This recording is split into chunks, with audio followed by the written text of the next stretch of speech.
नमस्कार दोस्तों, बहुत बहुत स्वागत है आप सभी का गवर्नमेंट एजुकेशन में। तो दोस्तों, इस वीडियो में हम यूपी पुलिस एएसआई की जो वैकेंसी निकाली गई हैं तो उसके बारे में हम जानेंगे। क्या कब से फॉर्म भरे जाना है, इसकी एलिजिबिलिटी क्या है, कितनी क्या minimum age, maximum age. Okay, तो इन सब के बारे में जानेंगे और कितनी वैकेंसी निकली है उनको बात। देखिए, यहाँ पर बात की जाए तो आप देख सकते हो, जो कॉन्फिडेंशियली होते हैं जिन्हें गोपनीय बोलते हैं तो एएसआई की हैं, और एक बात की जाए तो जो क्लर्क होते हैं और अकाउंटेंट, तो इन सब की हैं। यहाँ पर आप इनकी सैलरी देख सकते हो। तो जो गोपनीय रहते हैं उनकी है 9,300 से 34,800 है। ग्रेड पे जो रहेगा 4200 रहेगा। और इसमें जो क्लर्क हैं उनकी जो है वो 5,200 से 20,200, इनका ग्रेड पे रहेगा 2800। और पुलिस सहायक उपनिरीक्षक लेखा के लिए जो रहेगा वो रहेगा 5,200 से 20,200, इसका भी 2800 ग्रेड पे रहेगा। तो इन दोनों का सेम है, इसकी ज़्यादा है। तो ये देखिए, यहाँ पर ये टोटल जो है वो पद कितने हैं। यहाँ पर ये 1270 जो है इन सभी के लिए है, बाकी जो रहेंगे ये अलग है। तो टोटल मिला के जो है ये हो गए अपने कितने, 1329 पद। ठीक है, 1329 पद हैं ये।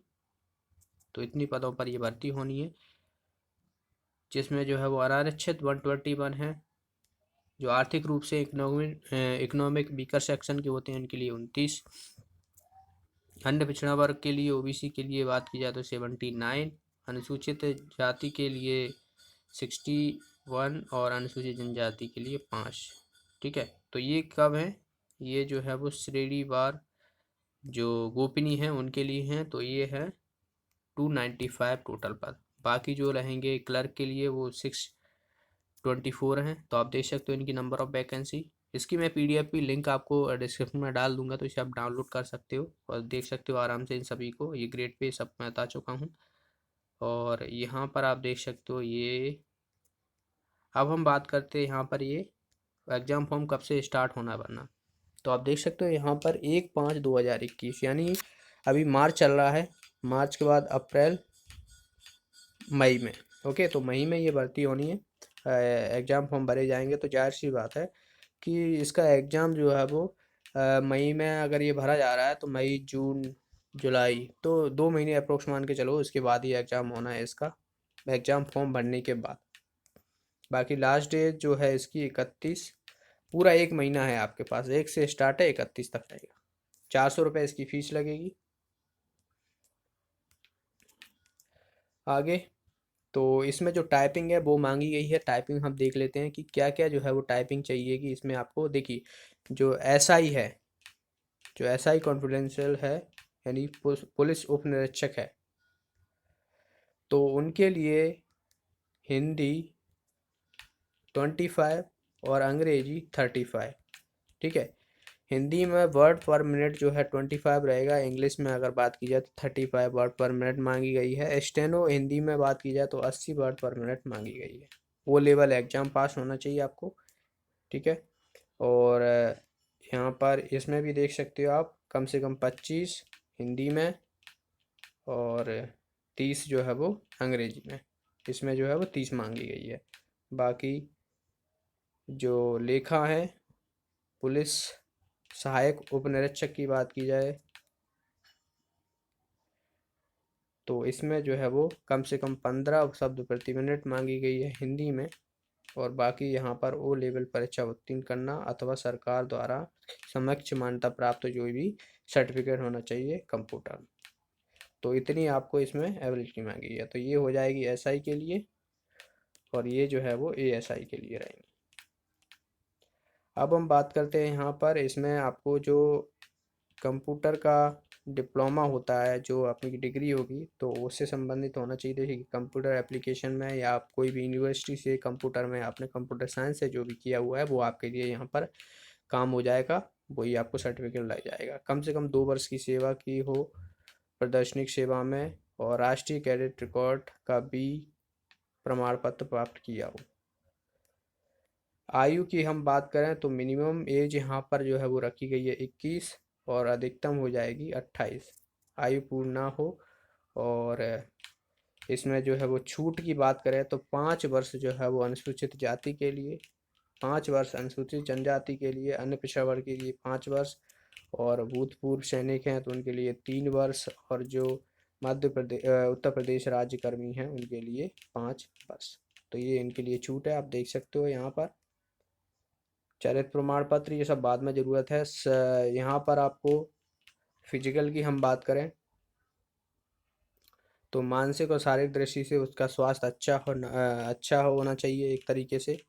अगर ऐसा नहीं है और शारीरिक दोष से युक्ति ना हो तो ऑलमोस्ट सभी जो जितने भी पुलिस के फॉर्म भरते हैं तो फिजिकल के बारे में ऑलमोस्ट जानते हैं कि क्या क्या चीज़ें होती हैं, क्योंकि बाद में जो है वो सर्टिफिकेट बनता है। कोई विकलांग नहीं होना चाहिए एक तरीके से।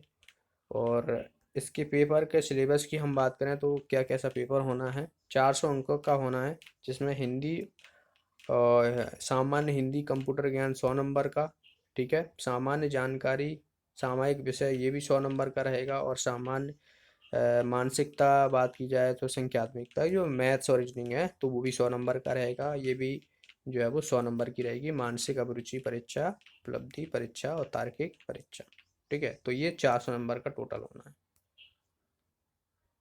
अब हम हाइट की बात कर लेते हैं। यहाँ पर हाइट जो चाहिए, जो सामान्य अन्य पिछड़ा वर्ग हैं, अनुसूचित जातियाँ हैं तो उनके लिए 163 सेंटीमीटर न्यूनतम जो है रहेगी।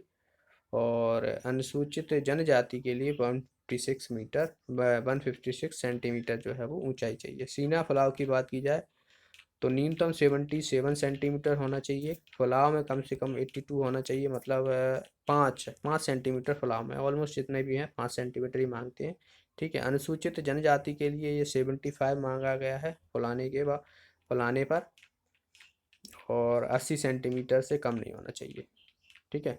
तो आप देख सकते हो यहाँ पर ये सभी जो है इसके क्राइटेरिया हैं फिजिकल के। महिलाओं की बात की जाए तो महिलाओं के जो है वो 150 सेंटीमीटर जो है हाइट मांगी गई है। और अनुसूचित जनजाति के लिए ये कितनी है, 145 यानी 145 है। वजन 40 किलोग्राम से कम नहीं होना चाहिए। तो यहाँ पर बाकी और कुछ महिलाओं के लिए नहीं है। तो ये सब जो है यहाँ पर आप देख सकते हो। बाकी अगर ये सब जो जाति प्रमाण पत्र वगैरह ये तो आप जो यूपी के हैं तो उनके पास होगा ही, वैलिडिटी रहती है इन सब के बारे में। बाकी अगर आपको और कोई डाउट लगता है तो आप मुझसे पूछ सकते हो। अब हम बात कर लेते हैं यहाँ पर सिलेबस। आपको देखिए सिलेबस में जो भी सब्जेक्ट रहेंगे वो हिंदी, कंप्यूटर, सामान्य जानकारी, तो ये सब रहने वाले हैं। इनके देखिए इनमें हम बात करें तो ये आप देख सकते हो यहाँ पर ये सिलेबस दिया हुआ है, पूरा डिटेल में दिया हुआ है क्या क्या कौन कौन सी चीज़ें आपको पढ़नी है। हिंदी में आप देख सकते हो रस अलंकार, सर्वनाम, विश्लेषण, कार्य, शब्द, अशुद्ध, उपसर्ग, संधि, विच्छेद, रस, ये सब जो है मुहावरे, ठीक है। तो ये सब जो है यहाँ पे दिया हुआ है, इसे आप अच्छे सिलेबस के हिसाब से। कंप्यूटर की बात की जाए तो बेसिक फंडामेंटल ये सब दिया हुआ है, MS ऑफिस वगैरह, शॉर्ट फॉर्म दिए हुए, वेब डिज़ाइनिंग, नेटवर्किंग वगैरह ये सब दी हुई है यहाँ पर, तो ये भी आपको पढ़ना पड़ेगा।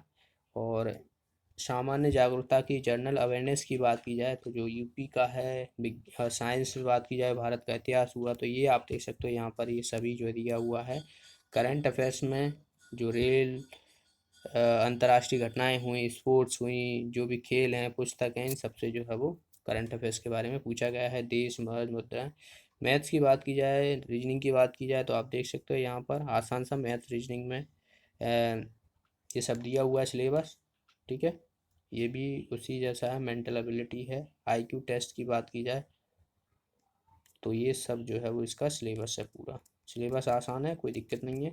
तो ये जो है यहाँ पर ये सब क्राइटेरिया हैं इसके। फिर भी आपको अगर कोई डाउट लगता है तो आप मुझसे पूछ सकते हो। तो यहाँ पर आपको इन सभी को ध्यान में रखते हुए फॉर्म भरना है। फॉर्म भरने में भी टाइम है।